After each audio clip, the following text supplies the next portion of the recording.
आपल्यासोबत आपले रिपोर्टर अमोल धर्माधिकारी जोडले गेलेत. काय सांगाल, मथुरेच्या वृंदावन येथे बाके बिहारी मंदिराबाहेर अपघात झालाय. परिसरातली काही जो भिंत आहे तो भिंतीचा एक भाग कोसळलाय.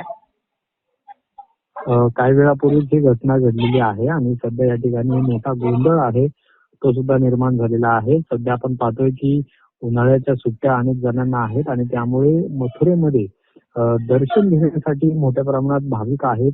ते देशभरातून वेगवेगळ्या कानाकोपऱ्यातून या ठिकाणी येत असतात आणि गर्दी मोठ्या प्रमाणात आहे. मात्र अशा वेळीच ही दुर्घटना आहे ती सध्या घडलेली आहे. अनेक लोक भक्त आहेत त्याच्यामध्ये जखमी झालेले आहेत अशी सुद्धा माहिती आहे आणि त्यामुळे तातडीने इतर रेस्क्यू ऑपरेशन आहे ते सुद्धा राबवलं जात आहे. पण काही वेळापूर्वी ही सगळी घटना आहे ती घडलेली आहे आणि आता जी माहिती समोर आलेली आहे त्याच्यामध्ये जवळपास 6 भक्त आहेत ते यामध्ये जखमी झालेले आहेत अशी सुद्धा माहिती आहे. बांके बिहारी जे मथुरेमधलं मंदिर आहे, मोठं प्रसिद्ध असं तीर्थक्षेत्र आहे, तिथं ही घटना घडलेली आहे आणि भिंतीचं जो भाग आहे तो कोसळल्यामुळे ही सगळी घटना आहे ती घडलेली आहे. सगळ्यात महत्वाचं म्हणजे मंदिराला लागून जी भिंत आहे तीच भिंत या ठिकाणी कोसळलेली आहे आणि त्यामुळे ही दुर्घटना सध्या घडलेली आहे. सध्या युद्ध पातळीवर बचाव कार्य आहे ते या ठिकाणी केलं जात आहे. पण 6 जण गंभीर जखमी झाल्याची माहिती सुद्धा समोर आलेली आहे.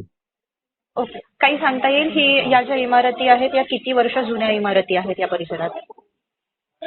खरं तर या परिसरामधला जर आढावा आपण घेतला तर फार जुन्या काळातल्या ज्या इमारती आहेत त्या सुद्धा आहेत. त्याच्यानंतर त्याचे काही डागडुजी आहे ती सुद्धा केलेली पाहायला मिळते. मात्र त्याच मंदिराला लागून असलेलं जे घर होतं आणि त्या घराची जी भिंत आहे ती यामध्ये कोसळलेली आहे आणि अगदी वरच्या भागातून ही म्हणजे दुसऱ्या ते तिसऱ्या मजल्यावरून ही भिंत कोसळण्याची घटना घडलेली आहे. त्याच्यामध्ये खाली जे भक्त होते जे या ठिकाणी दर्शनासाठी मंदिरामध्ये चाललेले होते त्या जवळपास 6 भक्तांवर ही भिंत आहे ती कोसळल्याची माहिती आहे आणि त्यामुळे हे 6 जण सध्या तरी प्राथमिक माहितीनुसार जखमी झालेले आहेत. त्याच्यामध्ये जखमींचा आकडा आहे तो सुद्धा वाढू शकतो अशी माहिती सध्या समोर येत आहे. पण बचाव कार्य आहे ते सध्या युद्ध पातळीवर या ठिकाणी सुरू झालेला आहे आणि ज्यावेळेस ही घटना घडलेली होती त्यावेळेस मोठा गोंधळ आहे तो सुद्धा या ठिकाणी निर्माण झालेला होता आणि आता कुठेतरी परिस्थिती आहे ती आटोक्यात आणली जात आहे. पण बाके बिहारी मंदिर या ठिकाणी ही